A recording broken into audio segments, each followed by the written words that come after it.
আসসালামু আলাইকুম গাইস। আপনারা কিভাবে বিকাশের মধ্যে প্রিয় এজেন্ট নাম্বার সেট করবেন, সেটাই আজকে দেখাবো। ২ টা প্রিয় এজেন্ট নাম্বার সেট করতে পারবেন। সেজন্য এই যে দেখুন এটার উপরে ক্লিক করে দিবেন। আমি এখানে অলরেডি একটা সেট করে রাখছি। আরেকটা সেট করব আপনাদেরকে দেখানোর জন্য। ওকে? তো নিচে যে এড আছে, এড বাটনে ক্লিক করে দিবেন। দিলাম। তারপর এখানে প্রিয় এজেন্ট নাম্বারটা দিয়ে দিবেন, যেটা আপনি নতুন করবেন। তো আমি এটা দিয়ে দিলাম। দিয়ে এখানে ট্যাপ টু কন্টিনিউ তে ক্লিক করে দিলাম। তারপর নিচে নেম, একটা যে ফোন নাম্বার, একটা নেম। এই নেমটাতে আমি নাম দিয়ে দিব। এজেন্টের যে নাম আছে নামটা দিয়ে দিবেন আপনার সুবিধার জন্য। পরবর্তীতে চিনতে সুবিধা হবে। তারপরে কন্টিনিউ তে ক্লিক করে দেব। নামটা লেখার পর আমি কন্টিনিউ তে ক্লিক করে দেব। বেশি নিবে না, একটা লিমিট আছে। এখন কন্টিনিউ তে ক্লিক করে দিলাম।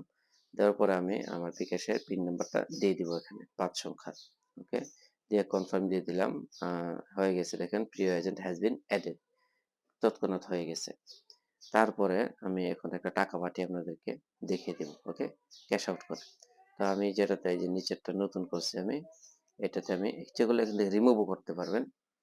যাই হোক, তো এখন আমি এখান থেকে ৳৯৮০ ক্যাশ আউট করব। আপনাদেরকে ক্যাশ আউট করার সিস্টেমটা দেখিয়ে দিচ্ছি। এটা হয়তো অনেকেই পারেন। তারপরে একটা ভিডিও বানালাম। আপনাদের যারা পারেন না তাদের জন্য। আ এই দিয়ে ব্যালেন্সটা দিয়ে আমি নিচে ক্লিক করে দিলাম। তারপর এখানে আবার আমি আমার পিন নাম্বারটা এখানে দিয়ে দিব ৫ সংখ্যা। দেওয়ার পরে এখানে একটু চাপ দিয়ে ধরে রাখবেন। নিচে ট্যাপ অ্যান্ড হোল্ড এটাতে দিয়ে দিবেন। দেখেন টাকা চলে গেছে, ক্যাশ আউট হয়ে গেছে।